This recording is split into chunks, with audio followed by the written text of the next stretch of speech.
Anchoring. So what is anchoring? Anchoring is based on work by a man called Ivan Pavlov. And his work was to do a conditioned response. When he was working with some dogs as an experiment, he decided to ring a bell and feed the dogs.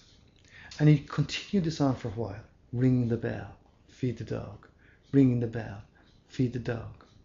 And then eventually what he decided to do was just ring the bell. And when he rang the bell, what happened was that the dogs would begin to salivate because they expected food. Now, we all experience anchoring or conditioned responses in some way in our everyday life, just from our experiences in some way. Just for example, doorbell rings means someone's at the door. You may want to answer it, you may not want to answer it, but that's a conditioned response. Or perhaps if you're out driving in the car and next you hear the police siren behind you and you go, what did I do? Get nervous, and the police car just sails on by. They're not interested in you in any way whatsoever. Or perhaps another driving one would be red light, green light, which is an anchor, conditioned response. You come along to a red light, you must stop, or you're expected to stop, and green light, go. So these are other conditioned responses in some way. And I would like to think of other conditioned responses are anchors, is that when someone you care about perhaps gives you a hug, in some ways your response to that is that it makes you feel good. Or perhaps when you were younger or you did something well, someone patted you on the back. That was kind of a conditioned response in some way that made you feel that you'd done something well. And so they'd be, I would think, kinesthetic responses, the hug and the pat on the back.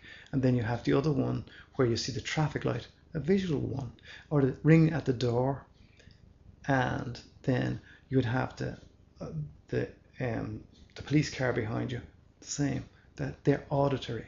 So you have auditory, which are the ring at the door, and the police car. These are anchors, auditory anchors. And then we have the visual ones, the visual one being the traffic lights. These are visual anchors.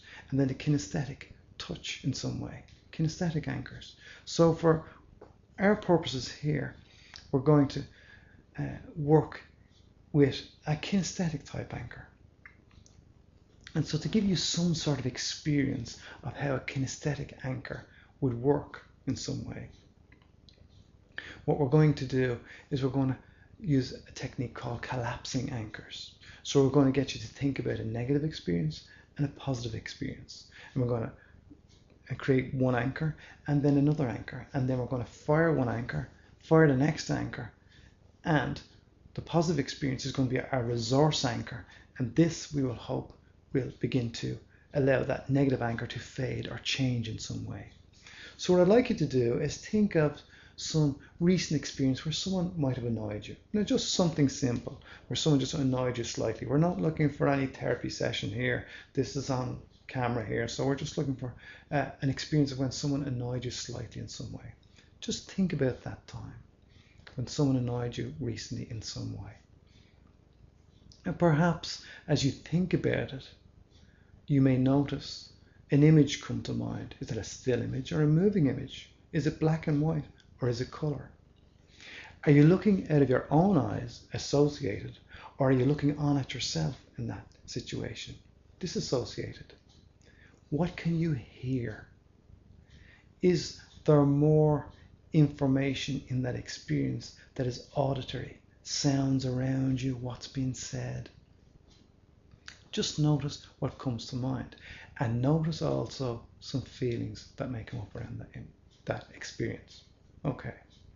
Now, as you think of that experience, and the more you think about it, perhaps you begin to feel a little bit annoyed about it again.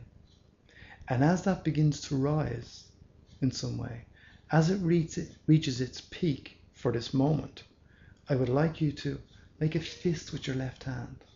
Just make a fist with your left hand and squeeze it gently. Just hold on to that peak of that annoyance of experience for a moment. Okay, now release your left hand. Okay, now I want you to Squeeze your left hand together again. And just notice how that experience pops to mind again. And release your left hand. Now what I'd like you to do is, I'd like you to spell your surname backwards, out loud. Now I'm not there, so I have to trust that you're doing this, so you can get the full benefits of this experience. So just spell your surname out loud. Backwards. Excellent. Assuming you have done that, now, what I want you to do is I'm going to ask you to think about positive experience. In a moment, positive experience, but not yet. The reason why I got you to recite your name out loud backwards is called a break state, because that information is still going around in your mind and it's just to distract you from that experience in some way. A bit like what hypnotists use as a pattern disrupt in some way, or disrupting that state in some way. So that's why I got you to do that, for that. So what I want you to do now is I want you to think of a time you felt that you could just about do anything. And we've all had those times. There may not have been many times like that. There was times you just felt you could do anything. No one would bother you in any way at all. Just think of a time you could do just about anything. And as you think about that time, notice what comes to mind. Notice, are you looking out of your own eyes? Associate it. Is there colour in that? Is it black and white? Is it a moving image or a still image? What sounds are going on in that experience? Is it people talking? Is it just noises in the background? What is it? Just notice what it is for yourself. And if there's an image there, make it as big and bright as you can. Actually magnify it in some way, just as though you put a huge big magnifying glass in front of it to make it really big, so you can feel all those good feelings again, feeling like you can really do it again. Feeling all those good feelings that you can just about do anything. Nobody could bother you in any way. You could just do anything anyone could ask you at that time. And as that experience becomes to grow and get more and more up to its peak, I would like you to squeeze your right hand and fist gently, holding on to that experience only as it reaches its peak, feeling all those good feelings. And release that now. Now squeeze your right fist together again, and notice all those good feelings begin to rush back in some way. And as a part of your mind knows how to multiply, I'd like that part of your mind to multiply those feelings, double them up in some way. So you can have double those good feelings. And as you feel those feelings double, just squeeze your fist gently as you feel them peak. You may feel it rush through your body in some way. Excellent, and release that now. Now what I'd like you to do now is squeeze your left fist and bring that annoying memory back to mind. And now squeeze your right fist and bring all those good feelings in. And just notice as you feel, you may feel like there's some sort of little battle going on inside you. And just feel those like an energy moving in some way. And as it begins to soften, release your left fist, holding on to all those good feelings. And now, release your right. Now what I'd like you to do is just think about that time that you felt annoyed, and notice what has changed. And if you have not followed all my instructions, you can always go back and look at this portion of the video and go through the whole experience again. Now what you had was, in your left hand you had a negative anchor, and in your right hand you had a resource anchor. And the good thing is now, if you just squeeze that fist gently now, you'll notice that resource anchor still there in some way. So just release that now.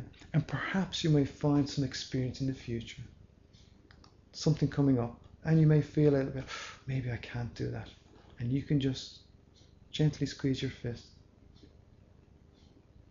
and notice those good feelings coming back again, so that it can help alleviate any of the negative thoughts or feelings you have in some way about that upcoming experience. So the next demonstration I'm going to give to you is what's called nested loops. So wait for that. I'll be right back in a few moments.